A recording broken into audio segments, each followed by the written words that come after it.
Frigo Camelo Buffo Fardello, nel centro della città, tra macchine e calore, un frigo camelo cammina con amore. Con stivali giganti e passo lento, ha perso la gioia, ha perso il momento.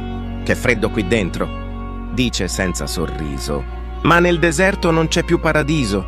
Latte e burro, ora disorganizzato, continua da solo, sempre più stanco. Per Roma, Parigi, Madrid e Milano, tutti dicono che tristezza, che disperazione. Sotto il sole, caldo e ardente, il frigo si scioglie e lui continua triste, sofferente. Frigo camelo sommerso e perduto, con il suo carico va verso un destino sofferto. Da Lisboa a Firenze senza più speranza, la sua strada è lunga, senza alcuna ricompensa. E ora a Londra tutto è più pesante, con occhi stanchi, già senza essere notato.